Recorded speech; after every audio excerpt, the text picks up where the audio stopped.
പ്രിയപ്പെട്ട സഹോദരി സഹോദരന്മാർ, എല്ലാവർക്കും ഇരിക്കാൻ സീറ്റില്ലാത്തൊരു അസൗകര്യമുണ്ട്. ക്ഷമിക്കണം.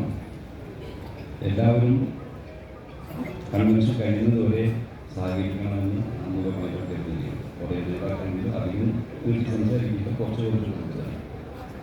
പിന്നെ നമ്മുടെ അതിഥികളായ ആളുകൾക്ക് 2 വാക്കുകളൊക്കെ നമ്മളോട് പറയുന്നുണ്ട്. അതും ശാന്തമായി കേൾക്കും.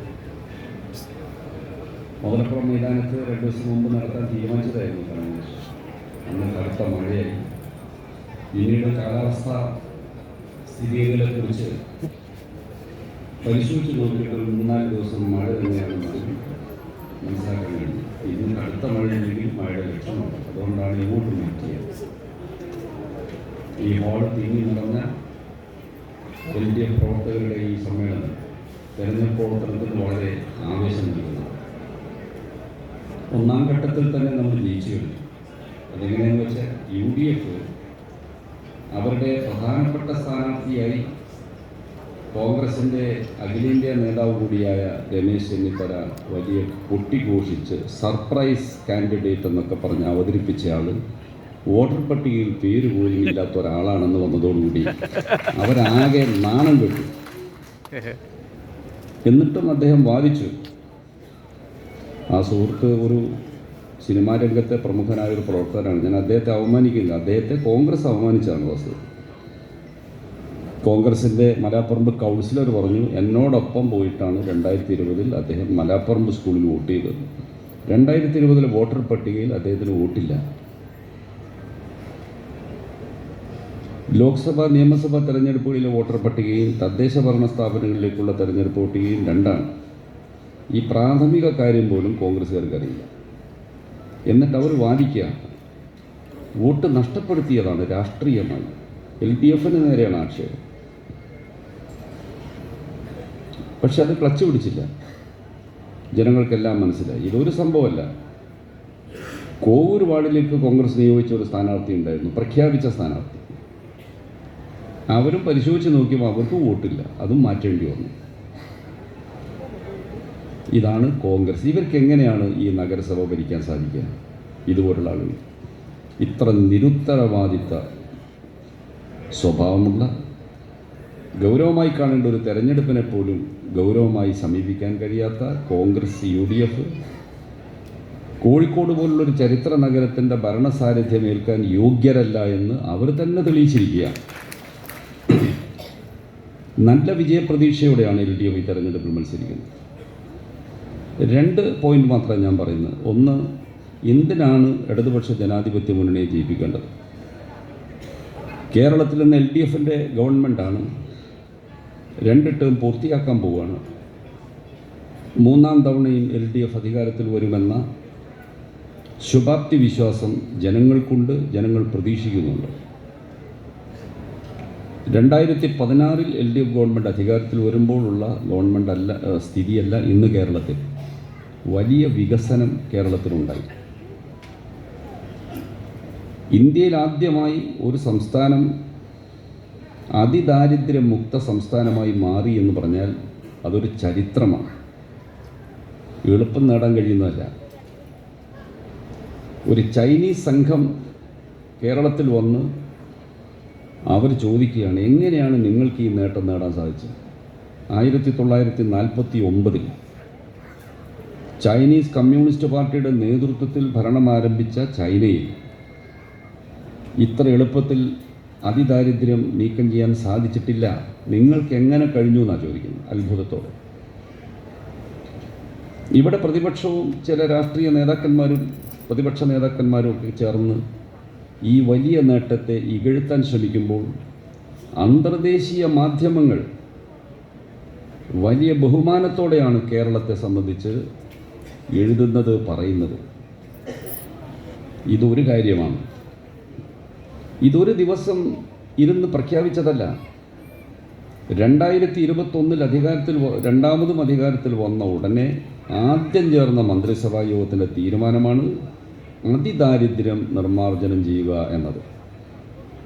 അതിദാരിദ്ര്യം എന്ന് പറയുന്നത് അതിൻ്റെ നിർവചന പ്രകാരം ആശ്രയിക്കാൻ ഒരാളുമില്ലാത്ത, ഒരു തൊഴിലും വരുമാനവും ഇല്ലാത്ത, ഒരു പെൻഷനും കിട്ടാത്ത, രോഗത്തിനടിപ്പെട്ടും മറ്റും അവശരായി കഴിയുന്ന, വാർദ്ധക്യം ബാധിച്ച ഒരു ജനവിഭാഗത്തെയാണ് അതിദരിദ്രരെന്ന് പറയുന്നത്. അവരുടെ മക്കളോ മരുമക്കളോ കുടുംബാംഗങ്ങളോ അവരെ സഹായിക്കാനില്ലാത്ത അനാഥകൾ. ആ മാനദണ്ഡങ്ങളനുസരിച്ച് ഇങ്ങനെയുള്ള എത്ര പേരാണുള്ളതെന്ന് കണക്കെടുക്കാൻ വളണ്ടിയർമാരെ നിയോഗിച്ച് 3 വർഷക്കാലം നടത്തിയ പഠനത്തിലൂടെയാണ് ഇവർ ഐഡൻറ്റിഫൈ ചെയ്തത്. എന്നിട്ടാണ് ഇതിനുള്ള പ്രോട്ടോക്കോൾ തീരുമാനിച്ച് അവസാനത്തെ പ്രഖ്യാപനം നടത്തിയത്. വെറുതെ ചെയ്തതല്ല. അതിദാരിദ്ര്യ നിർമ്മാർജ്ജനം മാത്രമല്ല, പാവപ്പെട്ട ജനങ്ങൾക്കുള്ള ഒട്ടേറെ പദ്ധതികൾ, സാമൂഹ്യക്ഷേമ പദ്ധതികൾ, വിദ്യാഭ്യാസ ആരോഗ്യ മേഖലയിലെ വികസന പ്രവർത്തനങ്ങൾ, പൊതുവിതരണ രംഗത്ത് കൈവരിച്ച നേട്ടം, കാർഷിക മേഖലയിൽ കൈവരിച്ച നേട്ടങ്ങൾ, ഇതിനെല്ലാം പുറമെ പുതിയ വ്യവസായ നിക്ഷേപം. കേരളം ഇന്ന് IT കയറ്റുമതിയിൽ വലിയ സ്ഥാനം വഹിക്കുന്നൊരു സംസ്ഥാനമായി മാറി. കേരളത്തിൽ നിന്ന് ജോലിക്കായി വിദേശത്തേക്ക് പോകുന്ന 10,000-കണക്കിന് ലക്ഷക്കണക്കിന് ചെറുപ്പക്കാരുണ്ട്. ഇപ്പോൾ റിവേഴ്സ് മൈഗ്രേഷൻ ആരംഭിച്ചു. വിദേശ രാജ്യങ്ങളിൽ നിന്ന് ജോലിക്കായി കേരളത്തിലേക്ക് വരാൻ തുടങ്ങി. ഇങ്ങനെ എത്ര പറഞ്ഞാലും തീരാത്ത ബഹുമതികൾ ഈ ഭരണകാലത്ത് നേടി. പണ്ടൊക്കെ ഇടതുപക്ഷ മുന്നണിക്കുള്ള ആക്ഷേപം ഇവർ വെറും പെൻഷൻ ഗവൺമെൻറ്റാണ്, വികസന പ്രവർത്തനങ്ങളെക്കുറിച്ചൊന്നും ചിന്തിക്കാറില്ല എന്നായിരുന്നു. എന്നാൽ ഇപ്പോഴോ നാഷണൽ ഹൈവേ വികസനം കേരളത്തെ എവിടെ എത്തിച്ചു? അടുത്തൊരു 5-6 മാസത്തിനുള്ളിൽ നാഷണൽ ഹൈവേ ഓപ്പൺ ചെയ്യാൻ പറ്റും. എന്തൊരു യാത്രാ സൗകര്യമാണ്! 3 വരി റോഡ് ഒരു ഭാഗത്തേക്ക്, മറുഭാഗത്തേക്ക് 3 വരി റോഡ്. ഇത് മെട്രോ നഗരങ്ങളിൽ മാത്രം നമ്മൾ കണ്ട് ശീലിച്ച ഒരു ഗതാഗത സൗകര്യമാണ്. ഈ പദ്ധതി പൂർത്തീകരിക്കണമെങ്കിൽ ഇതിനാവശ്യമായ സ്ഥലം അക്വയർ ചെയ്യുമ്പോൾ അതിൻ്റെ വിലയുടെ 25% കേരളം തന്നാൽ മാത്രമേ പദ്ധതിയുള്ളൂ എന്നായിരുന്നു കേന്ദ്ര നിലപാട്. അവർ പറഞ്ഞു, കേരളത്തിൽ ഭൂമിക്ക് വില കൂടുതലാണ്, മറ്റ് സ്റ്റേറ്റിനെ പോലെയല്ല, അതുകൊണ്ട് അത് നിങ്ങൾ വഹിക്കണം. മറ്റൊരു സ്റ്റേറ്റിനോട് ഈ നിബന്ധന വെച്ചിട്ടില്ല. 5600 കോടി രൂപയാണ് കേരള ഗവൺമെൻറ് ഭൂമി ഏറ്റെടുക്കൽ ചെലവിലേക്കായി കൊടുത്തത്. അതിനുശേഷമാണ് പദ്ധതി അംഗീകരിച്ചത്. ആ പദ്ധതിയുടെ പ്രവൃത്തിയാണ് നടക്കുന്നത്. കേന്ദ്ര ഗവൺമെൻറ്റിന് 5 പൈസ ചിലവില്ല. കോൺട്രാക്ടർമാർക്ക് റീച്ചായി കരാർ കൊടുത്തിരിക്കുക. അവരുടെ പണം മുടക്കി റോഡുണ്ടാക്കും. എന്നിട്ട് അവരുടെ റീച്ചിൻ്റെ അതിർത്തിയിൽ ഗവൺമെൻറ് നിശ്ചയിച്ചു കൊടുത്തടുത്തൊരു ടോൾ ബൂത്ത് വെക്കും. അപ്പോൾ നിങ്ങൾക്കറിയാം, അവിടെ ഒരു ടോൾ ബൂത്ത് ഉണ്ട് ഇതിൽ, ഈ മാവൂർ റോഡിൻ്റെ ഭാഗത്ത്, പന്തീരാങ്കാവ്. വാഹനങ്ങളിൽ നിന്ന് ടോള് പിരിച്ച് 10 കൊല്ലം കൊണ്ട് മുടക്കിയ മുതൽ കിട്ടുമെങ്കിൽ 30 കൊല്ലം പിരിക്കും. ഇതാണ് കേന്ദ്ര മോഡൽ വികസനം. ഇനി തീരദേശ ഹൈവേ വരുന്നു, മലയോര ഹൈവേ വരുന്നു. കോഴിക്കോട് ജില്ലയിൽ നിന്നാണ് വയനാട്ടിലേക്കുള്ള തുരങ്കപാത ആനക്കാമ്പോയിൽ നിന്ന് അതിൻ്റെ പ്രവൃത്തി ആരംഭിച്ചു. മല തുരക്കാനുള്ള യന്ത്രങ്ങൾ അവിടെ എത്തി, അതിൻ്റെയും പ്രവർത്തനം ആരംഭിച്ചു. സ്വപ്നത്തിൽ മാത്രം കാണാൻ കഴിയുന്ന വികസനമാണ് ഇന്ന് കേരളത്തിൽ നടക്കുന്നത്. ഏതെങ്കിലും ഒരു മിനിറ്റ് പവർ കട്ട് നിങ്ങൾക്ക് നേരിടേണ്ടി വന്നിട്ടുണ്ടോ? പണ്ട് പവർ കട്ടില്ലാത്ത ദിവസങ്ങളുണ്ടായിരുന്നില്ല. Load shedding, power cut. ഇന്ന് വോൾട്ടേജ് ക്ഷാമമുണ്ടോ? കേരളം നേടിയ ഏറ്റവും വലിയ നേട്ടമാണിത്. വൈദ്യുതി വിതരണ രംഗത്ത്, വൈദ്യുതി ഉൽപ്പാദനം, വൈദ്യുതി വിതരണം, വൈദ്യുതിയുടെ പ്രസരണ രംഗത്തുണ്ടായ നേട്ടം, നല്ല വോൾട്ടേജോടുകൂടി വൈദ്യുതി കൊടുക്കാനുള്ള സംവിധാനങ്ങൾ. കോഴിക്കോട് നഗരത്തിൽ നിങ്ങൾക്ക് എപ്പോഴെങ്കിലും കുടിവെള്ളക്ഷാമം നേരിടുന്നുണ്ടോ? പണ്ട് കാലത്ത് മണിക്കൂർ വെച്ച് ഓരോ വാർഡിൽ ഇന്ന മണിക്കൂർ, അരമണിക്കൂർ വെള്ളം, അത് കഴിഞ്ഞ അരമണിക്കൂർ മറ്റേ വാർഡിൽ, ഇങ്ങനെ ടൈം ടേബിൾ നിശ്ചയിച്ച കാലം ഓർക്കുന്നില്ലേ? ഇപ്പോഴും ജപ്പാൻ കുടിവെള്ള പദ്ധതിയുടെ പൂർത്തീകരണത്തോടുകൂടി കോഴിക്കോട് നഗരത്തിൽ ഇഷ്ടം പോലെ ശുദ്ധജലം കുടിക്കാൻ കിട്ടുന്നു. ചെറിയ കാര്യമാണോ ഇത്? എല്ലാവർക്കും പാചകത്തിനുള്ള പാചകവാതകം, LPG ഗ്യാസുകൾ മാറ്റി, സിലിണ്ടറുകൾ മാറ്റി പൈപ്പ് വഴി വീട്ടിലെത്തിക്കുന്ന പ്രോജക്റ്റ് ഇന്നോ നാളെയോ പൂർത്തീകരിക്കുമെന്ന മട്ടിൽ അതിവേഗത്തിൽ നടപ്പാക്കി വരികയാണ്. പ്രകൃതിവാതകം, അപകടരഹിതമായ പ്രകൃതിവാതകം, ചെലവ് കുറഞ്ഞ പ്രകൃതിവാതകം, പൈപ്പ് വഴി നമ്മുടെ അടുക്കളയിൽ കണക്ഷൻ കൊടുക്കാം സ്റ്റൗവിൽ. ആരും ഇനി LPGക്ക് വേണ്ടി ഏജൻസിയുടെ ആഫീസിൽ പോയി അത് തൂക്കിപ്പിടിച്ച് കൊണ്ടുവരേണ്ട കാര്യമില്ല. LPG ആണ് അപകടകാരിയാണ്. ഒരു മുന്നേറ്റമാണ് ഇത്. വികസിത രാജ്യങ്ങളിൽ മാത്രം കൈവരിച്ച നേട്ടങ്ങളെപ്പോലുള്ള നേട്ടങ്ങളാണ് നമ്മുടെ നാട്ടിൽ വരുന്നത്. പാവപ്പെട്ടവർക്ക് വേണ്ടി ഒട്ടേറെ പദ്ധതികൾ നടപ്പാക്കി. നിങ്ങൾ വിദ്യാഭ്യാസ രംഗം നോക്കൂ. 5 വയസ്സ് പൂർത്തിയാകുന്ന മുഴുവൻ കുഞ്ഞുങ്ങളും സ്കൂളിൽ പോകുന്ന ഇന്ത്യയിലെ ഏക സംസ്ഥാനമാണ് കേരളം. അതിന് മുമ്പ് പ്രീ സ്കൂൾ, നഴ്സറികൾ, അംഗൻവാടികൾ, ഓരോരുത്തരുടെ സൗകര്യത്തിനനുസരിച്ച് എവിടെ വേണമെങ്കിലും പോകാം. ഹയർ എഡ്യൂക്കേഷൻ ഏറ്റവും ഉയർന്ന സ്ഥാപനങ്ങൾ. ഇന്ത്യ ഗവൺമെൻറ്റിൻ്റെ തന്നെ സർവേ റിപ്പോർട്ടുകളിൽ മികച്ച വിദ്യാഭ്യാസ സ്ഥാപനങ്ങളുടെ കൂട്ടത്തിൽ 100-ൽ 5-ഉം 6-ഉം എണ്ണം കേരളത്തിലാണ്. ആരോഗ്യമേഖല, ഇത്രയേറെ സുരക്ഷിതമായ ആരോഗ്യ സംവിധാനം ഇന്ത്യ രാജ്യത്ത് എവിടെയുള്ളത്? ഹെൽത്ത് സെൻ്ററുകൾ, സബ് സെൻ്ററുകൾ, അലോപ്പതി മാത്രമല്ല ആയുർവേദ മരുന്ന് ചികിത്സാ കേന്ദ്രങ്ങൾ, ഹോമിയോ ഡിസ്പെൻസറികൾ, മെഡിക്കൽ കോളേജ് ആശുപത്രികൾ. നമ്മുടെ നഗരത്തിലുള്ള 3 പ്രധാനപ്പെട്ട സ്വകാര്യ ആശുപത്രികളുടെ മേജർ ഷെയർ വിദേശ കമ്പനികൾ ഏറ്റെടുത്തു. എന്തുകൊണ്ടാണ്? ഇവിടെ പണം ചെലവഴിച്ച് ചികിത്സിക്കാൻ കഴിയുന്നവരുടെ എണ്ണം വർദ്ധിച്ചു വരിക കേരളത്തിൽ. അവർക്കുള്ള ചികിത്സ നൽകി പണം സമ്പാദിക്കാനാണ് ഈ ഷെയറൊക്കെ ഒരു വാങ്ങിയത്. ആശുപത്രിയുടെ പേരൊന്നും ഞാൻ പറയുന്നില്ല, നിങ്ങളിൽ പലർക്കും അറിയാമായിരിക്കാം. സ്വകാര്യ ആശുപത്രികളിൽ ചെന്നാൽ ചെലവ് നമുക്ക് നിർണ്ണയിക്കാൻ പറ്റില്ല. അതുകൊണ്ടാണ് സർക്കാർ ആശുപത്രിയിൽ തിരക്ക് കൂടുന്നത്. അവരെയൊക്കെ മാനേജ് ചെയ്ത് പോവുക ഈ കേരള ഗവൺമെൻറ്. ആരോഗ്യമേഖല മികച്ച പ്രവർത്തനമാണ് നടത്തുന്നത്. ഏതെങ്കിലും ഒരു ചെറിയ പ്രശ്നം വരുമ്പോൾ ഊതി വീർപ്പിച്ച് വലിയ തരത്തിൽ വാർത്ത കൊടുക്കുന്നതിൻ്റെയൊക്കെ താല്പര്യം വേറെയാണ്. മികച്ച ആരോഗ്യമേഖല എല്ലാ രംഗത്തും. ക്ഷേമ പെൻഷനുകൾ, കുടിശ്ശികയെല്ലാം തീർത്തു. നിങ്ങൾ അതിൻ്റെ ഒരു നാൾ വഴി പരിശോധിച്ചാൽ എങ്ങനെയാണ് ഈ ക്ഷേമ പെൻഷനുകൾ നമ്മുടെ നാട്ടിൽ നടപ്പാക്കി വന്നത് എന്നതിൻ്റെ ഒരു കഥ ആലോചിച്ചാൽ അത്ഭുതകരമായ വ്യത്യാസം കാണാം. 1980-ലെ നായനാർ ഗവൺമെൻറ്റാണ് ആദ്യമായി 45 രൂപ കർഷക തൊഴിലാളി പെൻഷൻ, പാവപ്പെട്ടവർക്കുള്ള പെൻഷൻ പ്രഖ്യാപിക്കുന്നത്. സർക്കാർ ഉദ്യോഗസ്ഥന്മാർക്ക്, അധ്യാപകർക്കൊക്കെ പണ്ട് പെൻഷനുള്ളത്. 82-ൽ ഗവൺമെൻറ് രാജിവെച്ചു. 82 മുതൽ 87 വരെ കരുണാകരൻ്റെ ഗവൺമെൻറ് 45 രൂപയിൽ 1 പൈസ വർദ്ധിപ്പിച്ചില്ല 5 കൊല്ലം. പ്രത്യുൽപാദനപരമല്ലാത്ത ചെലവുകൾക്ക് പണം ചെലവഴിക്കാൻ പാടില്ല എന്നായിരുന്നു കരുണാകരൻ്റെ സിദ്ധാന്തം. ഈ പ്രായമുള്ള ആളുകൾക്ക് ഇത് കൊടുത്തിട്ട് അത് ഗുണമില്ല. 87-ൽ LDF വീണ്ടും വന്നു. നായനാർ ഗവൺമെൻറ് 91 വരെ 45 എന്നത് 60 ആക്കി. 91-ലെ തെരഞ്ഞെടുപ്പിൽ LDF തോറ്റു. കരുണാകരൻ്റെ ഗവൺമെൻറ് വീണ്ടും വന്നു. 91 മുതൽ 95 വരെ, 95 മുതൽ 96 വരെ AK ആൻ്റണി, ഒരു ടേമിൽ 2 മുഖ്യമന്ത്രിമാർ. 60 രൂപയിൽ 1 പൈസ വർദ്ധിപ്പിച്ചില്ല. പാവപ്പെട്ടവരുള്ളവരുടെ നിലപാടാണ് പറയുന്നത്. 1996 മുതൽ 2001 വരെ Nayanar government, LDF government pension 120 രൂപയാക്കി. 2001-ൽ തെരഞ്ഞെടുപ്പിൽ LDF തോറ്റു. 2001-6 കാലത്ത് ആൻ്റണി, ഉമ്മൻചാണ്ടി, UDF ഗവൺമെൻറ് 120 രൂപയിൽ 1 പൈസ വർദ്ധിപ്പിച്ചില്ല. 2006-ൽ പിണറായി ഗവൺമെൻറ് വന്നു. VS മുഖ്യമന്ത്രിയായ LDF ഗവൺമെൻറ് വന്നു. പെൻഷൻ 500 രൂപയാക്കി ഒറ്റയടിക്ക്, കൃത്യമായി കൊടുത്തു. ഉമ്മൻചാണ്ടിയുടെ കാലത്ത് 18 മാസം കുടിശ്ശികയായിരുന്നു ഈ പെൻഷൻ. 18 മാസം അതൊക്കെ തീർത്തു കൊടുത്ത് കൃത്യമായി കൊടുത്തു. 2011-ൽ ഉമ്മൻചാണ്ടി വീണ്ടും വന്നു. 16 വരെ 600 രൂപയിൽ നിന്ന് 1 പൈസ വർദ്ധിപ്പിച്ചില്ല. 2016 മുതൽ 21 വരെ Pinarayi government, LDF government 1600 pension. 21 മുതൽ ഈ 4 കൊല്ലം 1600 രൂപ വീതം പെൻഷൻ കൊടുത്തു. ഇപ്പോൾ കുറച്ച് കുടിശ്ശിക ഉണ്ടായിരുന്നതെല്ലാം തീർത്തു കൊടുത്താണ് 2000 രൂപയാക്കി പെൻഷൻ ഉയർത്തിയത്. 62 ലക്ഷം പേർക്കാണ് ഈ പെൻഷൻ കിട്ടുന്നത്.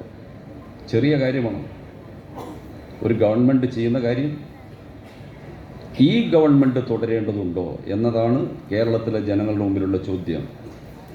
മറ്റേതെങ്കിലും ഒരു സംസ്ഥാനത്ത് ഇതിനോട് താരതമ്യപ്പെടുത്താൻ സാധിക്കുമോ? ലോകം മുഴുവൻ വിറപ്പിച്ച കോവിഡ് രോഗം വന്നപ്പോൾ അതിന് ഏറ്റവും മികച്ച നിലയിൽ നേരിട്ട സ്റ്റേറ്റ് കേരളമാണ്. നമ്മുടെ ആരോഗ്യ സംവിധാനത്തിൻ്റെ ശക്തിയാണത്. ഫസ്റ്റ് ലൈൻ ട്രീറ്റ്മെൻറ്റ് സെൻറ്റർ മുതൽ മെഡിക്കൽ കോളേജ് ആശുപത്രി വരെ മികച്ച നിലയിൽ പ്രവർത്തിച്ചില്ലേ സംസ്ഥാന സർക്കാരിൻ്റെ നേതൃത്വത്തിൽ? മരണസംഖ്യ ഉയർന്നില്ല. കോവിഡ് വന്നതിൻ്റെ തലേ വർഷം കേരളത്തിലുണ്ടായ ആകെ മരണത്തിൻ്റെ എണ്ണവും കോവിഡ് വന്ന 2021 ആകെ മരണത്തിൻ്റെ എണ്ണവും കൂടി കണക്കിലെടുത്താൽ തലേ വർഷത്തെ എണ്ണത്തേക്കാൾ കുറവാണ് കോവിഡ് വന്ന വർഷത്തെ ആകെ മരണം. ഇതാണ് കേരളത്തിലെ ആരോഗ്യ മേഖലയുടെ ശക്തി. ഇത് തുടരേണ്ടതുണ്ടോ? ഇതാണ് ഈ തെരഞ്ഞെടുപ്പിൽ കേരളത്തിലെ ജനങ്ങളോട് നമ്മൾ ചോദിക്കേണ്ട ചോദ്യം. അതോടൊപ്പം തന്നെയാണ് കോഴിക്കോട് കോർപ്പറേഷൻ 5 വർഷത്തെ ഭരണത്തിൽ അഭിമാനകരമായ നേട്ടമാണ് കോർപ്പറേഷൻ കൈവരിച്ചത്. ഈ നഗരം വിവിധ മേഖലകളിലാണ് വളർച്ച നേടിയത്. അടിസ്ഥാന സൗകര്യ വികസനം, വയോജനക്ഷേമം, ദാരിദ്ര്യ നിർമ്മാർജ്ജനം, ആരോഗ്യ മേഖലയിലുള്ള പ്രവർത്തനം, ശുചിത്വം, ഇതിലെല്ലാം മികച്ച പ്രവർത്തനം നമ്മുടെ കോർപ്പറേഷൻ നടത്തിയിട്ടുണ്ട്. വിവിധ ഏജൻസികളുടെ പുരസ്കാരം നേടാനിടയാക്കിയിട്ടുണ്ട് ഈ പ്രവർത്തനങ്ങളിലൂടെ. UNESCO, United national education and scientific and cultural organisation എന്ന് പറയുന്ന അന്തർദേശീയ സംഘടനയാണ് ഈ നഗരത്തെ സാഹിത്യ നഗരമായി പ്രഖ്യാപിച്ചത്. അതിനൊരു വിശദാംശമൊന്നും പറയേണ്ട കാര്യമില്ല, നിങ്ങൾക്ക് എല്ലാവർക്കും അറിയാം. വൈക്കം മുഹമ്മദ് ബഷീർ, MT വാസുദേവൻ നായർ തുടങ്ങി ലോകപ്രശസ്തരായ സാഹിത്യകാരന്മാർ വളർന്ന അവരുടെ കളരിയായിരുന്ന ഈ നഗരത്തിന് സാഹിത്യ നഗരി എന്ന പ്രശസ്തി ലഭിച്ചത് ഏത് കോഴിക്കോട്ടുകാരനും അഭിമാനിക്കാവുന്നതാണ്. അതിന് നേതൃത്വം നൽകിയ ഈ ഭരണസമിതിയെ എത്ര അഭിനന്ദിച്ചാലും അധികമാവില്ല. ലോകത്തിലെ 55 സാഹിത്യ നഗരങ്ങളിലൊന്നാണ് കോഴിക്കോട്. ലോകത്തിലെ 55 സാഹിത്യ നഗരങ്ങൾ, യുനെസ്കോ ഐഡൻറ്റിഫൈ ചെയ്ത 55 സാഹിത്യ നഗരങ്ങളിൽ ഒന്നാണ് കോഴിക്കോട്. നിങ്ങളെല്ലാവരും എത്രമാത്രം ഇതിൻ്റെ ഒരു വ്യാപ്തിയും അതിൻ്റെ ഒരു ഗൗരവവും മനസ്സിലാക്കിയത് എനിക്കറിയില്ല. കോഴിക്കോടിൻ്റെ സാഹിത്യ ചരിത്രം ലോകം മുഴുവൻ അറിയാൻ ഇടയാക്കുന്നതാണ് ഈ പുരസ്കാരം. ഇതുപോലെ തന്നെയാണ് 2023 ഒക്ടോബറിലാണ് ഈ യുനെസ്കോ ഈ അവാർഡ് പ്രഖ്യാപിക്കുന്നത്. വയോജന സൗഹൃദ നയത്തിന് ലോകാരോഗ്യ സംഘടനയുടെ അംഗീകാരം ലഭിച്ച, WHO വേൾഡ് ഹെൽത്ത് ഓർഗനൈസേഷൻ്റെ അംഗീകാരം ലഭിച്ച നഗരമാണ് കോഴിക്കോട്. കോഴിക്കോട് എന്ന് പറഞ്ഞാൽ കോഴിക്കോട് കോർപ്പറേഷൻ്റെ നേതൃത്വത്തിൽ നടത്തിയ പ്രവർത്തനത്തിനാണ്, അല്ലാതെ വെറുതെ നഗരത്തിന് കൊടുക്കുന്നതല്ല. ഇത് സംസ്ഥാനത്തിന് തന്നെ മാതൃകയായ ഒരു പദ്ധതിയാണ്. പകൽ വീടുകൾ, വയോജനങ്ങൾക്ക് വീട്ടിൽ ജോലിക്ക് പോകുന്ന മക്കളോ മരുമക്കളോ അവരൊക്കെ ഉണ്ടെങ്കിൽ അവരൊക്കെ ഇറങ്ങിപ്പോയാൽ, പഠിക്കാൻ പോകുന്നവർ പഠിക്കാനും പോയാൽ, പ്രായാധിക്യമുള്ള ആളുകൾ വീട്ടിൽ ഒറ്റയ്ക്ക് ഇരിക്കേണ്ടി വരും. അവർക്ക് ഒരു ഷെൽട്ടർ പോലെ വയോജന പകൽ വീടുകൾ ഒരു ആശയമാണ് കോഴിക്കോട് നഗരത്തിൽ നടപ്പാക്കിയത്. 17 എണ്ണത്തിൽ 6 എണ്ണം പ്രവർത്തനക്ഷമമായി. അവിടെ ചെന്നാൽ എന്തൊരു സന്തോഷമാണ്. അവിടെ ഭക്ഷണം, അവർക്ക് വായിക്കാനുള്ള പുസ്തകങ്ങളോ പത്രങ്ങൾ ലഭ്യമാകുന്നത്, സമയം സംസാരിച്ച് പരസ്പരം സൗഹൃദം പങ്കിട്ട് ഇരിക്കാനൊക്കെയുള്ള സൗകര്യങ്ങൾ, എത്ര ഭംഗിയായിട്ടാണ് അത് മാനേജ് ചെയ്തിരിക്കുന്നത്. ഞാൻ ഒരിക്കൽ കഴിഞ്ഞ ലോക്സഭാ തെരഞ്ഞെടുപ്പിൻ്റെ ഭാഗത്ത് ഒരു പ്രദേശത്ത് പോയപ്പോൾ ഒരിക്കൽ നമ്മുടെ പ്രവർത്തകർ ഭക്ഷണം ഒരുക്കിയത് ഒരു പകൽ വീട്ടിലാണ്. അവരെല്ലാ ദിവസവും കൊടുക്കുന്ന പോലുള്ള ഭക്ഷണം എത്ര നല്ല നിലയിലാണ് വയോജനങ്ങളെ സംരക്ഷിച്ചത്. വയോജനങ്ങളെ സംരക്ഷിക്കാത്ത ജനങ്ങൾ സംസ്കൃത ജനതയല്ല എന്ന് പറയണം. അത് ഇവിടെ മാതൃകാപരമായി സ്റ്റേറ്റിൽ തന്നെ മാതൃകയായി നടപ്പാക്കിയിരിക്കുകയാണ്. ശുചിത്വ മേഖല, അഴക് എന്നൊരു പദ്ധതി കോർപ്പറേഷൻ നടപ്പാക്കി. നിങ്ങൾ എത്ര ആളുകൾ അതിൻ്റെ ഗൗരവം, അതിൻ്റെ നടത്തിപ്പിനെ കുറിച്ച് അറിയുമെന്ന് എനിക്കറിയില്ല. 75 വാർഡുകളിലും 50 വീടുകൾ അടങ്ങുന്ന ക്ലസ്റ്ററുകളായി തിരിച്ചു.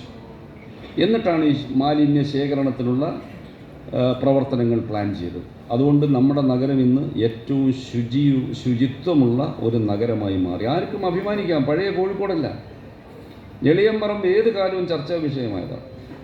നേരത്തെ ഒരു പദ്ധതി നടപ്പാക്കാൻ നോക്കി, അത് വിജയിച്ചില്ല.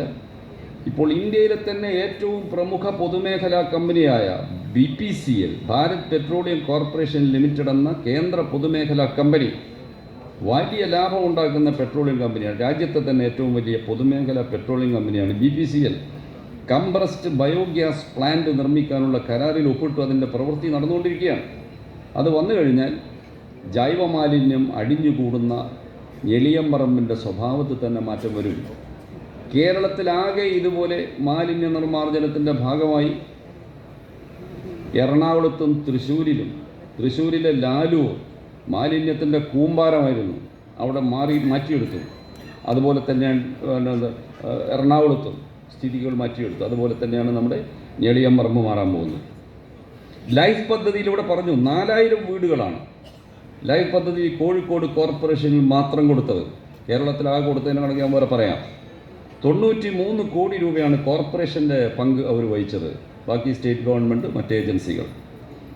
അതിദരിദ്രർക്ക് വീടും സ്ഥലവും 84 സെൻറ്റ് സ്ഥലം നെല്ലിക്കോട് വില്ലേജിൽ കോർപ്പറേഷൻ വാങ്ങിയാണ് അതിദരിദ്രരെ പുനരധിവസിപ്പിക്കാനുള്ള പദ്ധതി നടപ്പാക്കിയത്. അതുപോലെ കല്ലുത്താങ്കടവ് ഫ്ലാറ്റ് 53 കുടുംബങ്ങൾക്കാണ് പുനരധിവാസം നൽകി ഈ നഗരത്തിൽ. മാവൂർ റോഡ് ശ്മശാന സ്മൃതിപഥം നവീകരിച്ച് ഗ്യാസ് ഉപയോഗിക്കുന്ന 4 ചേംബറുകളും വൈദ്യുതി ഉപയോഗിക്കുന്ന 2 ചേംബറുകളും, അവിടെ നല്ലൊരു പൂന്തോട്ടവും അനുശോചനയോഗം ചേരാനുള്ളൊരു ഹാളും. ചുരുക്കി പറഞ്ഞാൽ അതിൻ്റെ മുഴുവൻ വിശദീകരണം കേട്ടാൽ ഒന്ന് മരിച്ചാൽ എന്താണെന്ന് തോന്നിപ്പോകും. അത്ര മനോഹരമായ സംസ്കാര കേന്ദ്രം കോഴിക്കോട് നഗരത്തിൽ. പണ്ട് എല്ലാ ദിവസവും ആ മാവൂർ റോഡിൻ്റെ പരിസരത്തുള്ള കെട്ടിടങ്ങളിൽ കച്ചവടം ചെയ്യുന്നവരും അതിലൂടെ നടന്നു പോകുന്നവരും മൃതദേഹം സംസ്കരിക്കുമ്പോഴുള്ള സ്മെല്ല് അടിക്കാതെ ഒരു ദിവസം പോലും അതിൽ കടന്നുകൊണ്ടിരുന്നില്ല. അതിനൊക്കെ ഒരു പരിഹാരമാണ് ഈ കോർപ്പറേഷൻ കണ്ടെത്തിയത്. ഈ നഗരത്തിൽ ഏറ്റവും മികച്ച നേട്ടങ്ങളിലൊന്നാണ്. കല്ലായിപ്പുഴയുടെ ആഴം കൂട്ടി ആ പുഴ തന്നെ വീണ്ടെടുക്കുക, അതിൻ്റെ ചെളി നീക്കം ചെയ്യുന്നതിനുള്ള പ്രവൃത്തി 12.98 കോടി ഇതിനകം ചെലവഴിച്ചു. 2.7 മീറ്റർ ആഴം കൂട്ടിക്കഴിഞ്ഞാൽ നഗരത്തിലെ വെള്ളക്കെട്ട് എന്ന പ്രശ്നത്തിന് പരിഹാരമാവും. നഗരത്തിലുള്ള വെള്ളം ഓടകളിലൂടെ ഒലിച്ച് പുറത്തേക്ക് പോകാതിരിക്കാൻ കാരണം ഈ നദി ആഴം ചെളി നിറഞ്ഞ് വെള്ളം പൊങ്ങി നിൽക്കുന്നതുകൊണ്ടാണ്. അതിൻ്റെ ലെവൽ താണാൻ ഈ വെള്ളം മുഴുവൻ ഒഴുകി അതിലൂടെ കടലിലേക്ക് പോകും. എന്തൊരു ഭാവനയോടുകൂടിയ നടപടിയാണ് കോർപ്പറേഷൻ ചെയ്തിട്ടുള്ളത്. നഗരത്തിലെ വെള്ളക്കെട്ടിന് പൂർണ്ണ പരിഹാരമാകാൻ പോവുകയാണ്. ട്വിൻ സിറ്റി സ്റ്റാറ്റസ്, അത് ഒരു സങ്കല്പം. വാസ്കോഡി ഗാമയുടെ നാടായ പോർത്തുഗീസിലെ സിൻസ് നഗരവുമായി ചേർത്ത് നമ്മുടെ കോഴിക്കോടിനെ ട്വിൻ സിറ്റീസ് എന്ന പദവി കൊടുത്തു. ഇതൊരു പരസ്പര സഹകരണത്തിൻ്റെ ഒരു ആശയമാണ്. സാംസ്കാരിക വ്യാപാര പങ്കാളിത്തം എന്നെല്ലാമുള്ള ആശയമായി ഡെവലപ്പ് ചെയ്ത് കൊണ്ടുപോകാൻ പറ്റുന്ന ഒരു കാര്യമാണ്. ദേശീയ പുരസ്കാരങ്ങൾ നിരവധി ലഭിച്ചു ഈ കോർപ്പറേഷന്. ഈ കോർപ്പറേഷനിലെ കൗൺസിലിനെ തിരഞ്ഞെടുത്ത നിങ്ങളിൽ എത്ര പേർ അത് മനസ്സിലാക്കിയിട്ടുണ്ടെന്ന് എനിക്കറിയില്ല. പാർപ്പിട നഗര മന്ത്രാലയം രാജ്യത്തെ ഏറ്റവും വലിയ ശുചിത്വ സർവേ നടത്തി. സ്വച്ഛ് സർവേഷൻ അതിൽ ഇന്ത്യയിലെ 4852 നഗരങ്ങളിൽ 70-ാം സ്ഥാനം നിങ്ങളുടെ നഗരത്തിന് കിട്ടി. നിങ്ങളുടെ നഗരത്തിന് ആ സ്ഥാനം ലഭ്യമാക്കാനുള്ള പ്രവർത്തനത്തിന് നേതൃത്വം കൊടുത്ത കോർപ്പറേഷൻ കൗൺസിൽ ഇടതുപക്ഷ ജനാധിപത്യ മുന്നണിയുടെ കൗൺസിലായിരുന്നു എന്നത് അഭിമാനത്തോടുകൂടി ഞാൻ മുമ്പിൽ അവതരിപ്പിക്കുക. അതിൻ്റെ തുടർച്ചയാണ് നമ്മൾ ആവശ്യപ്പെടുന്നത്. സംസ്ഥാനത്ത് ISO അംഗീകാരം നേടുന്ന ആദ്യത്തെ നഗരമാണ്, സംസ്ഥാനത്ത് ആദ്യത്തെ നഗരമാണ്. നമ്മളെക്കാൾ വലിയ നഗരമാണ് കൊച്ചി, നമ്മളെക്കാൾ വലിയ സ്റ്റാറ്റസ് ഉള്ള നഗരമാണ് തിരുവനന്തപുരം, സംസ്ഥാന തലസ്ഥാനം. പക്ഷേ കോഴിക്കോട് എന്ന ചരിത്ര നഗരത്തിന് ISO സ്റ്റാൻഡേർഡ് ഓർഗനൈസേഷൻ്റെ അംഗീകാരം കിട്ടി. പയ്യാനക്കൽ നഗരാരോഗ്യ കേന്ദ്രം നാഷണൽ ക്വാളിറ്റി അഷ്വറൻസ് സ്റ്റാൻഡേർഡിൻ്റെ അംഗീകാരം ലഭിച്ചു. പയ്യാനക്കൽ വളരെ പ്രയാസം നേരിടുന്ന ബീച്ചുമായി ബന്ധപ്പെട്ട പാവങ്ങളായ കുറേ ജനങ്ങൾ താമസിച്ചുകൊണ്ടിരിക്കുന്ന ഒരു പ്രദേശമെന്നാൽ അവിടെ ഈ അംഗീകാരം ലഭിച്ചത് ഒരു ചെറിയ കാര്യമല്ല. തുടർച്ചയായി 2ാം തവണയാണ് ഈ അംഗീകാരം കിട്ടുന്നത്. അവിടെ ഉണ്ടായിരുന്നൊരു കൗൺസിലർ ഇതിലൊക്കെ വലിയ പങ്ക് വഹിച്ചിട്ടുണ്ടാവും, നേതൃത്വം കൊടുത്തവർ. അതിൻ്റെ പറഞ്ഞു. ചെലവൂർ ആരോഗ്യ കേന്ദ്രത്തിന് NQAS അംഗീകാരം ലഭിച്ചു. ചെലവൂരിലെ കൗൺസിലറും അതിന് വലിയ പങ്ക് വഹിച്ചിട്ടുണ്ടാവും. നാഷണൽ ക്രൈം റെക്കോർഡ് ബ്യൂറോ കുറ്റകൃത്യങ്ങളുടെ സ്റ്റാറ്റിസ്റ്റിക്സ് എടുക്കുന്ന ഏജൻസിയാണ്.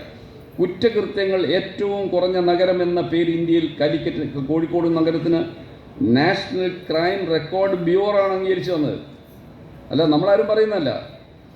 സംസ്ഥാനത്തെ ഗവൺമെൻറ് നൽകുന്ന പുരസ്കാരങ്ങൾ മികച്ച മാലിന്യ നിർമ്മാർജ്ജന പ്രവർത്തനത്തിന് സംസ്ഥാന മലിനീകരണ നിയന്ത്രണ ബോർഡിന് 1ാം സമ്മാനം കൊടുത്തത് കോഴിക്കോട് നഗരത്തിനാണ്. പൊല്യൂഷൻ കൺട്രോൾ ബോർഡ് സംസ്ഥാന ഫിഷറീസ് വകുപ്പ് സുന്ദര നഗരം ശുചിത്വ നഗരം എന്ന മികച്ച സമ്മാനം കോഴിക്കോട് നഗരത്തിന് നൽകി. കുടുംബശ്രീ മേഖലയിലെ മികച്ച പ്രവർത്തനത്തിന് 2022-23 സംസ്ഥാന അവാർഡ് കോഴിക്കോട് കോർപ്പറേഷനാണ്. മികച്ച പ്രവർത്തനത്തിന് വാണിജ്യ വ്യവസായ വകുപ്പിൻ്റെ പുരസ്കാരം കോഴിക്കോട് കോർപ്പറേഷൻ ലഭിച്ചു. വൃത്തി കോൺക്ലേവ് സമ്മാനം സ്വരാജ് ട്രോഫി മികച്ച കോർപ്പറേഷനുള്ള ആദ്യം നേടിയെടുക്കാൻ കോഴിക്കോടിന് കഴിഞ്ഞു. വയോജന സേവാ അവാർഡ്, ഞാൻ നേരത്തെ പറഞ്ഞു വയോജനങ്ങളുടെ സംരക്ഷണത്തിലൂടെ നടപ്പാക്കുന്ന പദ്ധതികൾ. ഹരിത കേരള മിഷൻ 2023 പച്ചത്തുരുത്ത് സമ്മാനം കോഴിക്കോട് കോർപ്പറേഷനാണ് നൽകിയത്. കേരളത്തിലെ ഏറ്റവും വലിയ പച്ചക്കറി മാർക്കറ്റ് കോഴിക്കോട് നഗരത്തിൽ ഈ കഴിഞ്ഞ ഒരു 3 ആഴ്ച മുമ്പാണ് ഉദ്ഘാടനം ചെയ്തത്. 500ഓളം വാഹനങ്ങൾക്ക് പാർക്ക് ചെയ്യാൻ സൗകര്യത്തോടു കൂടിയ 3.5 ലക്ഷം സ്ക്വയർ ഫീറ്റ് വിസ്തീർണമുള്ള 300ഓളം ഫ്രൂട്ട്സ് വെജിറ്റബിൾ സ്റ്റാളുകൾ പ്രവർത്തിക്കാൻ കഴിയുന്ന ഒരു വലിയ സമുച്ചയമാണ് കോഴിക്കോട് കോർപ്പറേഷൻ പണി കഴിപ്പിച്ചത്. അതോടനുബന്ധിച്ച് അനുബന്ധ കച്ചവടക്കാർക്കും ഉന്തുവണ്ടി, പെട്ടിക്കട തുടങ്ങിയ ഉപജീവനത്തിന് വേണ്ടിയുള്ള ഉപാധികൾ ഉപയോഗിക്കുന്നവർക്കുമെല്ലാം അതുമായി ബന്ധപ്പെട്ട് അവരുടെ ജീവിതം നയിച്ചു പോകാൻ കഴിയുന്ന സംവിധാനം അതിനോടനുബന്ധിച്ചുണ്ടാവും. ഇതുപോലെ തന്നെയാണ് അതിമനോഹരമായ ഫുഡ് സ്ട്രീറ്റ് കടൽ തീരത്തിൻ്റെ സൗന്ദര്യം ആസ്വദിച്ചുകൊണ്ട് കോഴിക്കോടിൻ്റെ രുചി പെരുമ പരിചയപ്പെടാൻ ആസ്വദിക്കാനുള്ള ഏറ്റവും മികച്ച ഒരു കേന്ദ്രം, ഭക്ഷണ വൈവിധ്യങ്ങളുടെ ഒരു ലോകം. മെറ്റൽ ഇൻഡസ്ട്രീസ് എന്ന് പറയുന്ന കേരളത്തിലെ പൊതുമേഖലാ കമ്പനി ഒരേ രൂപത്തിൽ വ്യത്യസ്ത കളറുകളിലുള്ള തട്ടുകടകൾ ഉണ്ടാക്കി അവിടെ ഡിസ്പ്ലേ ചെയ്ത് പോയി നോക്കിയാൽ അതിമനോഹരമാണ്. ഞാൻ ലോകത്ത് പല ഫുഡ് സ്ട്രീറ്റുകളും കണ്ടിട്ടുണ്ട്, പല യാത്രകളിലൊക്കെ പോയപ്പോൾ. പാരീസ് നഗരത്തിലാണ് ഏറ്റവും മനോഹരമായ ഫുഡ് സ്ട്രീറ്റ് കണ്ടത്. അതിനേക്കാൾ മനോഹരമാണ് കോഴിക്കോട് ബീച്ചിലെ ഫുഡ് സ്ട്രീറ്റ് എന്ന് പറയാൻ അത്ഭുതമൊന്നുമില്ല. ആ രീതിയിലാണ് തരുന്നത്. 90 കച്ചവടക്കാർക്ക് സൗകര്യം, ദക്ഷിണ ഇന്ത്യൻ വിഭവങ്ങൾ, ഉത്തര ഇന്ത്യൻ വിഭവങ്ങൾ, വിദേശ രാജ്യങ്ങളിലെ വിഭവങ്ങൾ രുചിക്കാനുള്ള സൗകര്യങ്ങൾ കൂടി 4 കോടി രൂപയാണ് അതിനുവേണ്ടി ചെലവഴിച്ചത്. ടൂറിസം പ്രോത്സാഹിപ്പിക്കാൻ ഉള്ള ഏറ്റവും പ്രധാനപ്പെട്ട ഉപാധികളിലൊന്നാണിത്. ധാരാളം ടൂറിസ്റ്റുകൾ ഇതുമായി ബന്ധപ്പെട്ട് വരുന്നുണ്ട്. ഡോഗ് പാർക്ക്, ഈ തെരുവ് നായ്ക്കളെ നിയന്ത്രിക്കുന്നതിന് ഇന്നത്തെ സംവിധാനങ്ങൾ. 14,483 നായ്ക്കളെ വന്ധ്യംകരിച്ചു. ഈ എണ്ണം കുറയ്ക്കാനുള്ള ഒരു സൂത്രപ്പണിയാണ്. സുപ്രീം കോടതിയിലേക്ക് ഇടപെടുന്നത് കൊണ്ട് മറ്റൊരു തരത്തിൽ നമുക്ക് അതിൻ്റെ വംശനാശം വരുത്താനൊന്നും കഴിയില്ല. കോവിഡ് പ്രതിരോധം മാതൃകാപരമായി നടപ്പാക്കിയ നഗരസഭയാണ് കോഴിക്കോട്. 58 ഹെൽത്ത് സെൻ്ററുകൾ, 20 സബ് സെൻ്ററുകൾ, 6 ആരോഗ്യ കേന്ദ്രങ്ങൾ, 118 ചതുരശ്ര കിലോമീറ്റർ വിസ്തൃതിയുള്ള കോഴിക്കോട് നഗരത്തിൽ ചുരുങ്ങിയത് 2 കിലോമീറ്റർ വിസ്തൃതിയിൽ ഒരാരോഗ്യ കേന്ദ്രം പ്രവർത്തിക്കുന്നു. മെഡിക്കൽ കോളേജിൻ്റെയും ബീച്ച് ആശുപത്രിയുടെയും പുറമെയാണിത്. കോട്ടപ്പറമ്പ് ജനറൽ ആശുപത്രിയുടെയും പുറമെ അത് ഗവൺമെൻറ്റിൻ്റെ മേൽനോട്ടത്തിലുള്ളതാണ്. കോഴിക്കോട് കോർപ്പറേഷൻ്റെ നേതൃത്വത്തിലുള്ള ആരോഗ്യ പ്രവർത്തനമായത് നമ്മളോട് പ്രവർത്തിക്കാൻ 24 ഹെൽത്ത് ആൻഡ് വെൽനസ് സെൻ്ററുകൾ ഈ നഗരത്തിൽ കോർപ്പറേഷൻ നേതൃത്വം പ്രവർത്തിക്കുന്നു. ഹരിത കർമ്മസേന 786 അംഗങ്ങൾ. നമ്മുടെ ഈ നഗരം വൃത്തിയായി സൂക്ഷിക്കുന്നതിൽ മികച്ച പങ്ക് വഹിക്കുന്ന ഒരു തൊഴിലാളി വിഭാഗമാണ് ഹരിത കർമ്മസേന. രാത്രികാല ശുചീകരണം നടത്താൻ 50-ലധികം തൊഴിലാളികൾ. വിദേശ രാജ്യങ്ങളിലൊക്കെ വൻ നഗരങ്ങളിൽ രാത്രികാലത്ത് നഗരം ശുചിയാക്കും, അന്ന് ആർക്കും ബുദ്ധിമുട്ടുണ്ടാവില്ല. അതേ മാതൃകയിലാണ് കോഴിക്കോട് നഗരത്തിൽ രാത്രികാല ശുചീകരണ പരിപാടി ഏറ്റെടുത്ത് 121 പുതിയ ശുചീകരണ തൊഴിലാളികളെ നിയമിച്ചു. 71,653 സാമൂഹ്യ സുരക്ഷാ പെൻഷനേഴ്സ് ഈ നഗരത്തിലുണ്ട്. പ്രതിമാസം 11.5 കോടി രൂപയാണ് സാമൂഹ്യക്ഷേമ പെൻഷൻ ഈ 71,653 ആളുകൾക്ക് ഈ നഗരത്തിൽ ലഭിച്ചുകൊണ്ടിരിക്കുന്നത്. കർഷക തൊഴിലാളി പെൻഷൻ ലഭിക്കുന്ന 416 പേർ, വാർദ്ധക്യകാല പെൻഷൻ ലഭിക്കുന്ന 41,510 പേർ. 6.6 കോടി രൂപയാണ് അവർക്കൊരു മാസം നൽകുന്നത്. ഭിന്നശേഷി പെൻഷൻ വാങ്ങുന്ന 884 പേർ, 80 ലക്ഷം രൂപയാണ് അവർക്ക് സഹായം കിട്ടുന്നത്. അവിവാഹിതർക്കുള്ള 50 വയസ്സ് കഴിഞ്ഞവർ, അവിവാഹിതകളായ 50 വയസ്സ് കഴിഞ്ഞ സ്ത്രീകൾക്ക് ലഭിക്കുന്ന സഹായം 3100 പേർക്ക് ആ സഹായം കോഴിക്കോട് ലഭിക്കുന്നു. 50.78 ലക്ഷം. വിധവാ പെൻഷൻ 21,723 പേർ, 3.5 കോടി രൂപ പ്രതിമാസം അവർക്ക് വേണ്ടി ചെലവഴിക്കുന്നു. നിങ്ങൾ നോക്കൂ, ഏതെല്ലാം മേഖലയിലേക്കാണ് ഈ കോർപ്പറേഷൻ്റെ പ്രവർത്തനങ്ങൾ വ്യാപിച്ചത്. ഇതെല്ലാം ജനങ്ങളിൽ എത്തിയിട്ടില്ല എന്നത് നമ്മുടെ പ്രചരണത്തിൻ്റെ മെഷീനറിയുടെ ഒരു വീക്ക്നെസ്സാണ്. അർഹരായവർക്ക് 40 ദിവസത്തിനുള്ളിൽ അപേക്ഷ കൊടുത്താൽ 40 ദിവസത്തിനുള്ളിൽ പെൻഷൻ പാസ്സാക്കി കൊടുക്കും, ഒരു ഡിലേയുമില്ല. പട്ടികജാതി ക്ഷേമത്തിന് 52.42 കോടി രൂപയാണ് ചെലവഴിച്ചത്. അയ്യങ്കാളി തൊഴിലുറപ്പ് പദ്ധതി, ഗ്രാമീണ തൊഴിലുറപ്പ് പദ്ധതി ഉണ്ട്, MNREG, Mahatma Gandhi national rural employment programme. അതിനോടൊപ്പം തന്നെ അത് നഗരത്തിന് ബാധകമല്ല, ഗ്രാമങ്ങളിൽ മാത്രമേ ഉള്ളൂ. LDF ഗവൺമെൻറ് പ്രഖ്യാപിച്ചതാണ് അയ്യങ്കാളി തൊഴിലുറപ്പ് പദ്ധതി നഗരങ്ങളിൽ പാവപ്പെട്ടവർക്ക്. ആ പദ്ധതി അനുസരിച്ച് 13.76 ലക്ഷം തൊഴിൽ ദിനങ്ങൾ 37.17 കോടി രൂപ ചെലവഴിച്ചുകൊണ്ട് ഈ കോഴിക്കോട് നഗരം സൃഷ്ടിച്ചു. കുടുംബശ്രീ 3 CDS 75 ADS 3000-ലധികം അയൽക്കൂട്ടങ്ങൾ, വിവിധ ആനുകൂല്യങ്ങൾ, വിവിധ തരത്തിലുള്ളവരുടെ പ്രവർത്തനം സമൂഹത്തിനാകെ ഗുണകരമാണ്. എല്ലാം നിങ്ങൾ അനുഭവിക്കുന്നതാണ്, ഞാൻ വിശദീകരിക്കുന്നില്ല. റോഡ് നവീകരണം 75 വാർഡുകളിലും, മാനഞ്ചിറ വെള്ളിമാട് കുന്ന് ഗവൺമെൻറ് PWD നിർമ്മിക്കുന്ന വീതി കൂട്ടുന്ന റോഡ്, അത് ഒന്നാം ഘട്ടം 85.92 കോടി രൂപയാണ് അതിനുവേണ്ടി നീക്കി വെച്ചിരിക്കുന്നത്. ഇപ്പോൾ ദ്രുതഗതിയിൽ പണി നടക്കുക, നഗരത്തിൻ്റെ പണി നടക്കുന്നത് കഴിഞ്ഞാൽ നമ്മുടെ നഗരത്തിൻ്റെ ഒരു അന്തസ്സ് എത്ര ഉയരും നിങ്ങൾ ആലോചിച്ച് നോക്കും. Beypore old military road, Kothipalam വരെയുള്ള റോഡ് ജോലി പുനരാരംഭിക്കുന്നു. Vattakinar Beypore road, Beypore Cheruvannur road, Mankavu Methottu Thazhan road, ഇതൊക്കെ വിവിധ ഘട്ടത്തിലാണ്. ചെറുവണ്ണൂർ മേൽപ്പാലം ഏതാണ്ട് പണി തീരാറായി. മെഡിക്കൽ കോളേജ് ബസ് സ്റ്റാൻഡ് സമുച്ചയം 10 വർഷക്കാലം UDFകാർ കേസ് കൊടുത്ത് അതിൻ്റെ പണി സ്തംഭിപ്പിച്ചു. ഇപ്പോൾ കോടതികളിൽ നിന്നെല്ലാം മോചനം നേടി ആ പ്രവൃത്തി ആരംഭിക്കത്തക്ക നിലയിലേക്ക് പോയിക്കൊണ്ടിരിക്കുകയാണ്.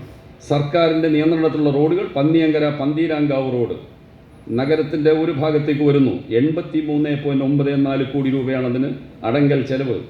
മാങ്കാവ് പൊക്കുന്ന് റോഡ് 94.2 കോടി. രാമനാട്ടുകര വട്ടക്കിണർ റോഡ് 37.45 കോടി രൂപ. മാളിക്കടവ് തണ്ണീർപന്തൽ റോഡ് 13.2 കോടി. അരടുത്തുപാലം അഴകൊടി ക്ഷേത്രം റോഡ് 6.94 കോടി. കോതിപ്പാലം ചക്കൻകടവ് പന്നിയങ്കര റോഡ് 9.11 കോടി. മൂഴിക്കൽ കാളാണ്ടിത്താഴം റോഡ് 13.8 കോടി. ഇതെല്ലാം PWDയുടെ നേതൃത്വത്തിൽ ഈ നഗരത്തിൽ നടക്കുന്ന വികസന പ്രവർത്തനങ്ങളാണ്. എല്ലാവർക്കും ഇന്ന് കുടിവെള്ളം ലഭിക്കുന്നു. 5000 ഗുണഭോക്താക്കൾ പുതിയ കണക്ഷൻ കൊടുത്തത്. 113.6 കോടി രൂപയാണ് ജലവിതരണം അൺഇൻറപ്റ്റഡ് വാട്ടർ സപ്ലൈ എന്ന ലക്ഷ്യം വെച്ചുകൊണ്ട് ഈ കോർപ്പറേഷൻ ചിലവാക്കിയിട്ടുള്ളത്. നെല്ലിക്കോട് എടക്കാട് പരിസര പ്രദേശത്ത് വെള്ളം എത്തിക്കാൻ 21.21 കോടി രൂപ എസ്റ്റിമേറ്റിൽ ഒരു പ്രവൃത്തി ഏറ്റെടുത്തിട്ടുണ്ട്. തെരുവിളക്കുകൾ, കോഴിക്കോട് നഗരം പകൽ വെളിച്ചം പോലെ തന്നെയാണ് രാത്രി. പണ്ടുകാലത്ത് ഇരുട്ടും തെരുവിളക്കുകൾ കത്താത്തതും നിരവധി ആക്ഷേപങ്ങളുണ്ടായിരുന്നു. കർണാടക സ്റ്റേറ്റ് ഇലക്ട്രോണിക്സ് കോർപ്പറേഷനാണ് ഇവിടുത്തെ തെരുവിളക്കുകളുടെ ലൈറ്റിംഗ് കോൺട്രാക്ട് കൊടുത്തത്. വളരെ മികച്ച നിലയിൽ ആ പ്രവർത്തനം നടക്കുന്നു. സെൻട്രൽ മാർക്കറ്റിൻ്റെ നവീകരണം പുതിയ പദ്ധതിയാണ്. അതുപോലെ തന്നെയാണ് നമ്മുടെ ടാഗോർ ഹാളിൻ്റെ നവീകരണം, ടൗൺ ഹാളിൻ്റെ നവീകരണം പൂർത്തീകരിച്ചു. ഇതെല്ലാം Chamundi Valappu multipurpose auditorium tender നടപടിയിലെത്തി. കോവൂർ കമ്മ്യൂണിറ്റി ഹാളിൻ്റെ പണി പൂർത്തീകരിക്കാൻ സാധിച്ചു. വേങ്ങേരി കളിസ്ഥലം ഫുട്ബോൾ ക്രിക്കറ്റ് കളികൾക്ക് സൗകര്യപ്പെടാവുന്ന വിധത്തിൽ വികസിപ്പിക്കാനുള്ള പദ്ധതി നടപ്പാക്കി വരുന്നു. പൊറ്റമ്മൽ കളിസ്ഥലം ഏതാണ്ട് പൂർത്തിയായി വരുന്നു, റോഡിലൂടെ വരുന്നവർക്ക് കാണാൻ സാധിക്കും. ബേപ്പൂർ പെരുന്തുരുത്തി മിനി സ്റ്റേഡിയങ്ങൾ, സ്മാർട്ട് സേവനങ്ങൾ, മൊഫ്യൂസിൽ ബസ് സ്റ്റാൻഡ് നവീകരണം 45 കോടി രൂപയുടെ എസ്റ്റിമേറ്റോടുകൂടി പദ്ധതി നടപ്പാക്കുക. നമ്മൾ നോക്കി, ഇത് കോഴിക്കോട് കോർപ്പറേഷൻ നടന്ന പ്രവർത്തനങ്ങളുടെ ഒരു ചെറിയ ഭാഗമാണ് ഞാൻ പറഞ്ഞത്. ഇത് തുടരാനാണ് ഏറ്റവും പ്രഗത്ഭരായ നിങ്ങളുടെ സ്ഥാനാർത്ഥികൾ അടങ്ങുന്ന ഒരു പുതിയ സംഘത്തെ വിജയിപ്പിക്കാനുള്ള തെരഞ്ഞെടുപ്പ് പ്രവർത്തനം നമ്മൾ നടത്തേണ്ടത്. സംസ്ഥാന സർക്കാർ നടപ്പാക്കിയ എല്ലാ പ്രവർത്തനങ്ങളും വിശദീകരിക്കാൻ പോയാൽ ഒരു ദിവസം കൊണ്ട് തീരില്ല. ഒറ്റ കാര്യം ഞാൻ പറയുന്നത്, ഈ രണ്ടും തമ്മിലുള്ളൊരു വ്യത്യാസം ഒന്ന് നിങ്ങൾ മനസ്സിലാക്കാൻ വേണ്ടി. ഏറ്റവും പ്രധാനപ്പെട്ടതാണ് ലൈഫ് പദ്ധതി. വീടില്ലാത്തവർക്ക് വീട് നിർമ്മിച്ച് നൽകാൻ വേണ്ടി ആരംഭിച്ച ഒരു പദ്ധതി. കേരളത്തിൽ നടപ്പാക്കിയത് 4,71,442 വീടുകളാണ് ഈ കഴിഞ്ഞ 4.25 വർഷം കൊണ്ട് പൂർത്തീകരിച്ചത്. 9 വർഷം കൊണ്ട് പൂർത്തീകരിച്ചത് 2016 മുതലുള്ള വർഷം. അതിൻ്റെ മുമ്പ് UDF സർക്കാർ ഭവന പദ്ധതിയിൽ അവർ നൽകിയ സംഭാവന എന്തെന്നറിയും? കോൺഗ്രസ്സുകാർ 4189 വീട് 5 കൊല്ലം കൊണ്ട് ഈ കേരളത്തിൽ അവർക്ക് ഉണ്ടാക്കാൻ കഴിഞ്ഞത്. അത് 1,00,000 വീട് നവീകരണം ഉൾപ്പെടെയാണ് ഈ 4189. ആ സ്ഥാനത്താണ് LDF ഗവൺമെൻറ് ലൈഫ് പദ്ധതി പ്രകാരം 4,71,442 വീട് പണി തീർത്ത് ഗുണഭോക്താക്കൾക്ക് നൽകിയത്. അത് കൂടാതെ മറ്റൊരു ബാക്കിയുള്ളത് പദ്ധതികളും ഇപ്പോൾ നടന്നു വരികയാണ്. 4 ലക്ഷം രൂപ ഒരു വീടിന് നിർമ്മാണത്തിനായി കേരള സർക്കാർ നൽകുമ്പോൾ അതിന് 3.2 ലക്ഷം രൂപ സംസ്ഥാന ഗവൺമെൻറ്റാണ് കൊടുക്കുന്നത്. 72,000 രൂപയാണ് കേന്ദ്രത്തിൻ്റെ വീതം. അതിൻ്റെ പേരിലാണ് മോദിയുടെ ചിത്രം വെക്കണമെന്ന് വാശി പിടിക്കുന്ന മോദിയുടെ 72,000 3.2 ലക്ഷം രൂപ കൊടുക്കുന്നത് കേരള ഗവൺമെൻറ്. 18,573 കോടി രൂപയാണ് സംസ്ഥാന സർക്കാർ ഇതുവരെ അതിന് ചെലവഴിച്ചത്. ആ സ്ഥാനത്ത് കേന്ദ്രം തന്നത് 2,301 കോടി രൂപ മാത്രമാണ്. 4,71,232 വീട് 8 വർഷം കൊണ്ട് പൂർത്തീകരിച്ചു എന്ന് പറയുമ്പോൾ ഒരു വർഷത്തിൽ 55,473 വീടാണ് പൂർത്തീകരിച്ചത്. ഒരു വർഷം, ഒരു ദിവസം 152 വീട് എന്ന തോതിൽ വന്നാലേ ഈ കണക്ക് ഒത്തു. ഒരു മണിക്കൂറിൽ 6 വീട് വീതം പൂർത്തീകരിച്ചു. 10 മിനിറ്റിൽ ഒരു വീട് പൂർത്തീകരിച്ചു എന്ന് കണക്കാക്കാൻ പറ്റും. നിങ്ങൾ ആലോചിച്ച് നോക്കൂ. 10 മിനിറ്റിൽ കേരളത്തിലെ വീടില്ലാത്ത ഒരു പാവപ്പെട്ടവന് വീട് പൂർത്തീകരിച്ച് കിട്ടുന്ന ലഭ്യമാകുന്ന ഇത്രയും മഹത്തായ ഒരു പദ്ധതി കേരളത്തിലല്ലാതെ വേറെ എവിടെയാണ് നിങ്ങൾക്ക് സ്വപ്നം കാണാൻ സാധിക്കുന്നത്? അതിനാണ് തുടർച്ച നൽകേണ്ടത്. ആ പദ്ധതിക്ക് ഓരോ വീടിൻ്റെ സ്ഥിതിയാണ്. 1,30,000 വീടുകളുടെ പ്രവൃത്തി ഇപ്പോൾ നടന്നു വരികയാണ്. ഇവരുടെയൊക്കെ വീടുകളിൽ പടം വെക്കാൻ വേണ്ടിയാണ് കേന്ദ്ര ഗവൺമെൻറ് നമ്മുടെ നേരെ വാളുവാങ്ങുന്നത്. ഈ കേരളം ചേരികളില്ലാത്ത കേരളമായി, യാചകരില്ലാത്ത കേരളമായി, അതിദരിദ്രരില്ലാത്ത കേരളമായി ഈ നാടിൻ്റെ മുഖച്ഛായ തന്നെ മാറി. ആ കൂട്ടത്തിലാണ് ഗവൺമെൻറ് പുതിയ ആനുകൂല്യങ്ങൾ പ്രഖ്യാപിച്ചത്. സാമൂഹ്യക്ഷേമ പെൻഷൻ 1,600 2,000 രൂപയാക്കി 62 ലക്ഷം പേർക്ക്. വീട്ടമ്മമാർക്കൊരു പെൻഷൻ. മഞ്ഞക്കാടും നീലക്കാടുമുള്ള ദരിദ്ര കുടുംബങ്ങളിലെ മറ്റൊരു പെൻഷനും കിട്ടാത്ത, മറ്റു സാമ്പത്തികമായി വരുമാനമില്ലാത്ത ദരിദ്ര കുടുംബങ്ങളിൽപ്പെട്ട 30 ലക്ഷം സ്ത്രീകൾക്കാണ്, അമ്മമാർക്കാണ്, വീട്ടിലുള്ള സ്ത്രീകൾക്കാണ് 1,000 രൂപ വീതം പ്രതിമാസം ആനുകൂല്യം ഈ ഗവൺമെൻറ് കൊടുക്കാൻ പ്രഖ്യാപിച്ചത്. അതിൻ്റെ അർഹതപ്പെട്ടവരുടെ അപേക്ഷ വാങ്ങി അവരെ അതിൽ ചേർക്കുന്ന പ്രവർത്തനം സർക്കാർ ആരംഭിച്ചു കഴിഞ്ഞു.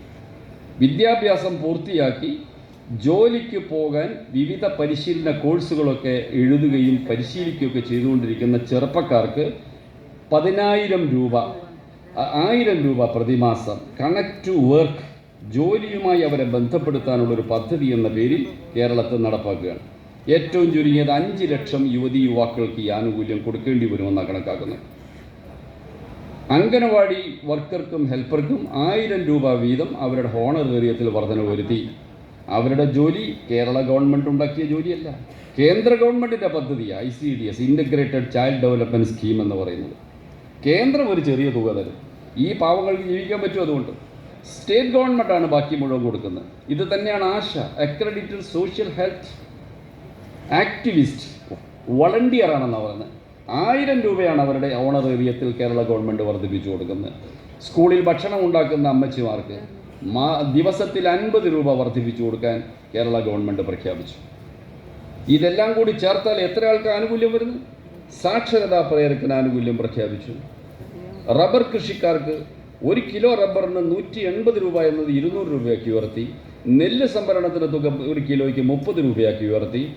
ഇതെല്ലാം കൂടി വരുമ്പോൾ 1,30,00,000 പേർക്കാണ് കേരള ഗവൺമെൻറ് പ്രഖ്യാപിച്ച് പുതിയ ആനുകൂല്യങ്ങൾ ലഭിക്കുന്നത്. ആ 1,30,00,000 ആളുകളിൽ ഒരു പരിച്ഛേദം ഈ നഗരത്തിലുണ്ട്. അവരോടാണ് നിങ്ങൾ ചോദിക്കേണ്ടത്, ഇത് തുടരണമോ? ഇത്തരം പദ്ധതികൾ ആലോചിക്കാനുള്ള മനസ്സുപോലുമില്ലാത്ത UDFകാരൻ്റെ പ്രചരണത്തിൽ കുടുങ്ങിപ്പോകാൻ പാടില്ല എന്നവരെ ബോധ്യപ്പെടുത്തേണ്ടത്. അവർക്ക് ഈ നാടിൽ വികസന പ്രവർത്തനം നടത്താൻ കഴിയില്ല, സാമൂഹ്യക്ഷേമ പ്രവർത്തനം നടത്താൻ കഴിയില്ല, ഒന്നും ചെയ്യാൻ കഴിയില്ല. ഇടതുപക്ഷ ജനാധിപത്യ മുന്നണിയുടെ തുടർച്ച എന്ന് പറയുന്നതാണ് ഏറ്റവും പ്രഗത്ഭമായ നിലയിൽ, ഏറ്റവും ശാസ്ത്രീയമായി ഈ നഗരഭരണത്തെ മുന്നോട്ട് നയിച്ച മുൻ കൗൺസിൽ മെമ്പർമാർ, അതിന് നേതൃത്വം നൽകിയ മേയർ, ഡെപ്യൂട്ടി മേയർ എല്ലാവരും ഇവിടെയുണ്ട്. അവരെല്ലാം നിങ്ങളുടെ പേരിൽ ഞാൻ അഭിനന്ദിക്കുകയാണ്. അവരുടെ നേട്ടം ജനങ്ങളുടെ മുമ്പിൽ അവതരിപ്പിച്ചുകൊണ്ടാണ് പുതിയ ഭരണസമിതിയെ തിരഞ്ഞെടുക്കാൻ നമ്മൾ ജനങ്ങളോട് വോട്ട് ചോദിക്കുന്നത്. വളരെ പ്രഗത്ഭരായ സ്ഥാനാർത്ഥികളെയാണ് LDF തിരഞ്ഞു പിടിച്ച് സ്ഥാനാർത്ഥികളാക്കിയിട്ടുള്ളത്. വളരെ പ്രഗത്ഭ, ഭരണപരിചയമുള്ളവർ, ഡെപ്യൂട്ടി മേയർ സ്ഥാനത്തിരുന്ന് പ്രവർത്തനം നടത്തിയവർ, അതുപോലെ തന്നെ സ്റ്റാൻഡിംഗ് കമ്മിറ്റി ചെയർപേഴ്സൺസ് ആയിരുന്ന വളരെ പ്രമുഖമായി മികച്ച നിലയിൽ പ്രവർത്തിച്ചവർ ഇതിനകത്തുണ്ട്. മുൻ കൗൺസിലർമാരുണ്ട്, 5 വർഷം 10 വർഷം അവർ പ്രവർത്തനം നടത്തിയ അനുഭവ സമ്പത്തുള്ളവരുണ്ട്. മുൻ ഡെപ്യൂട്ടി കലക്ടർ, അദ്ദേഹം സിവിൽ സർവീസിൽ വളരെ മെച്ചപ്പെട്ട നിലയിൽ പ്രവർത്തിച്ച അനുഭവങ്ങളുണ്ട്. ഇവിടെ പകുതി സ്ത്രീകൾ എന്ന തത്വമുള്ളതുകൊണ്ട് എണ്ണം വരുമ്പോൾ ഒരു 36 അവരുണ്ട് അല്ലേ, 37, അതിനേക്കാൾ 4 എണ്ണം കൂടുതലുണ്ട് സ്ത്രീകളുടെ പ്രാതിനിധ്യം. സ്ത്രീകൾക്ക് നല്ല പ്രാതിനിധ്യമാണ് ഇടതുപക്ഷ ജനാധിപത്യ മുന്നണി കോഴിക്കോട് നഗരത്തിൽ നൽകിയിട്ടുള്ളത്. ഓരോ സ്ഥാനാർത്ഥിയും ഒന്നിനൊന്ന് മികച്ചവരാണ്. അവരെല്ലാം ജനങ്ങൾക്കിടയിൽ അറിയപ്പെടുന്നവരാണ്, ജനങ്ങളുടെ മുമ്പിൽ അവതരിപ്പിക്കാൻ കഴിയുന്നവരാണ്. ഏറ്റവും മികച്ച ഒരു പട്ടികയാണ് ഇടതുപക്ഷ ജനാധിപത്യ മുന്നണി ഈ കഴിഞ്ഞ ദിവസം പ്രഖ്യാപിച്ചത്. അവരെല്ലാം വിജയിപ്പിച്ച് ഈ നഗരത്തിൻ്റെ ഭരണം ഏറ്റവും മികച്ച ഒരു ഭരണസമിതിയുടെ കൈകളിൽ ഏൽപ്പിക്കാൻ നിങ്ങളെല്ലാവരും അശ്രാന്ത പരിശ്രമം നടത്തണമെന്ന് എല്ലാവരോടും അഭ്യർത്ഥിച്ചുകൊണ്ട് ഞാൻ എൻ്റെ വാക്കുകൾ ചുരുക്കുന്നു. ഈ കൺവെൻഷൻ ഉദ്ഘാടനം